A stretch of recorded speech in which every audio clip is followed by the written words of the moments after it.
So these centers are specifically designated for these severely injured patients, and they are open on 24 hours, 365 days. So they operate around the clock.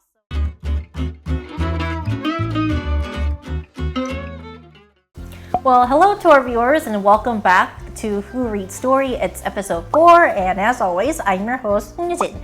And today, until the last 3 episodes, we talked about the Netflix hit series When Life Gives You Tangerines, and today we're going to explore another Netflix hit, a Korean drama, which the name is The Trauma Code Heroes on Call. So to help us better explore this series, today we are joined by a new special guest. She is Alba. Welcome to the show.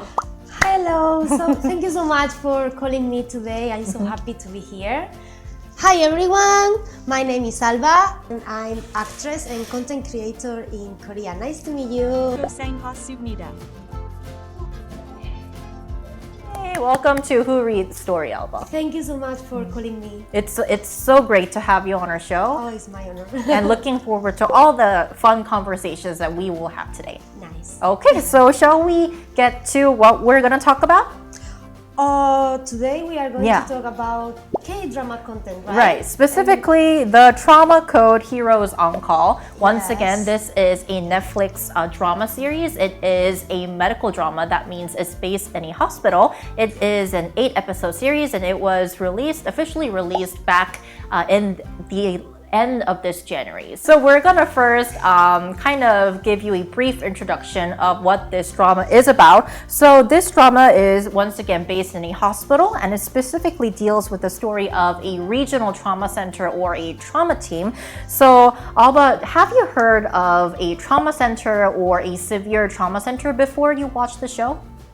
Oh, well, I hear because this is something you learn in your life, right? These kind of things, at least. I learned in Spain about this kind of surgery and trauma center, but I didn't know exactly what they do until I watched the drama. Yeah. Because these kind of things, you don't have the chance to know until you watch it in dramas or movies if you don't live in your real life. I mean, I think you summed up the concept of what severe trauma centers, or they're called regional trauma centers here in Korea. They're all about, so it's basically they are treating patients who are severely injured. For example, if they have an injured heart or brain, or if they have organ damage. So these centers are specifically designated for these severely injured patients, and they are open on 24 hours, 365 days. So they operate around the clock. So they are kind of like a critical lifeline for those who are injured really bad. Yeah, right. And also something I really like it after I watched the drama was how all the medical staff, all the team work at together. the same time and collaborate together to save one life.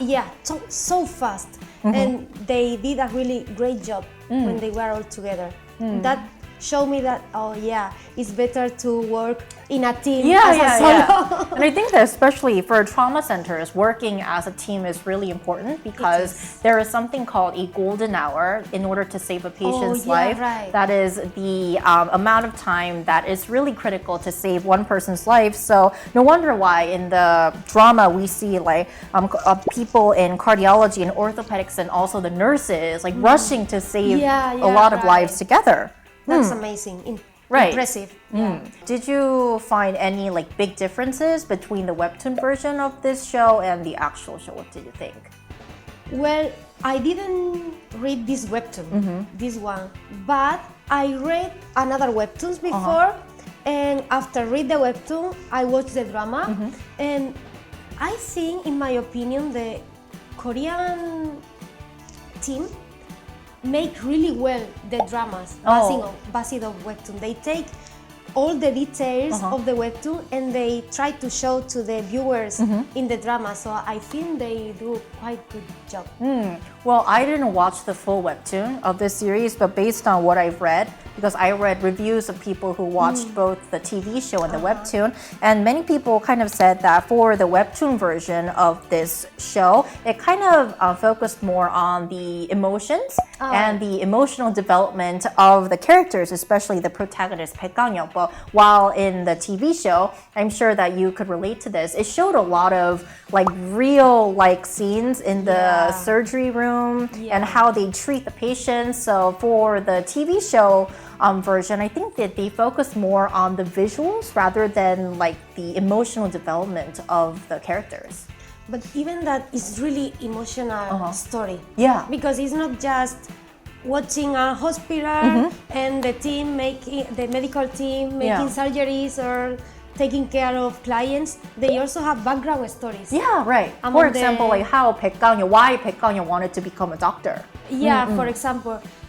So I feel like it's more than just a medical drama. It's just emotional, like real life stories of people. Yeah, I totally can agree with you on that point because I want to mention a bit more on how the show kind of helped viewers understand why Baekgang-yeong wanted to be a doctor, because after he came to the Hanguk University Hospital, he worked really hard to make the best severe trauma center, and he fought with a lot of people at the hospital. And the reason why he wanted to become a doctor, we see that in the later part of the show, was because he saw his father dying, and then he was pronounced dead at Hanguk University Hospital, and the doctor who became the director of the hospital when he started working at the center, he worked really hard to save his father's life, which really motivated him to become a doctor. And that's why throughout the show we are seeing Baekgang-yeong prioritizing his patient's life over anything, even if that means saving a life leads to more expenses of the hospital. At the end of the day, human beings are moved by emotions and by feelings, right? So that's why the viewers can connect it more with the character and with the story. Yeah, totally. Yeah, and building on what you mentioned, I think that the reason why this show became such a hit globally was because, as you mentioned, it not only just showed the scenes in the hospital vividly, but it also really meticulously showed the emotions of each characters who are on the show. Yeah, and then one thing that kind of lingers in my mind that you mentioned earlier, Alba, was how this show was based on a webtoon, because over the past few years, we've seen a lot of Korean dramas and K-content becoming a TV adaptation version of webtoons. So do you have any favorite K-content that were based on a webtoon, or anything that comes to your mind right now? Well, I really love K-content. I watch almost everything, but based on webtoon, I really enjoy Itaewon Class. Sweet Home. Oh, Sweet Home. 지금 우리 학교는. Oh, where all of us are dead. The zombie series, right? I love that action stuff. Yeah. Since I also do action, I love action movies, action dramas, and all of that has action. And also I love the stories when show real people, real human beings. So I really enjoy that dramas. And I read little bit Sweet Home webtoon. So I felt like, oh yeah, they are catching at least the main points of the story in the drama. Oh, all right. So today we talked about the Netflix series, The Trauma Code Heroes on Call. Thank you so much, Alba, for joining us today. Did you enjoy our conversation? Of course, you are so nice, and I love to be here with you and all the team. So thank you so much for calling me. Well, it was a pleasure to have you. And once again, thank you for our viewers for tuning in. And if you want to check out the series, once again, it's on Netflix, so go check it out. And I want to say something before I finish. I just want to say thank you so much to the medical team. Because after watching this drama, I realized how hard it is to save managing and saving lives. So thank you so much for the effort. Yes, I wanted to say this. Right, we really appreciate it. Yeah. All right, so thank you so much for tuning in to the 4th episode of Huri's Story, and we'll see you next Tuesday. Bye! Bye-bye! Adios! Adios!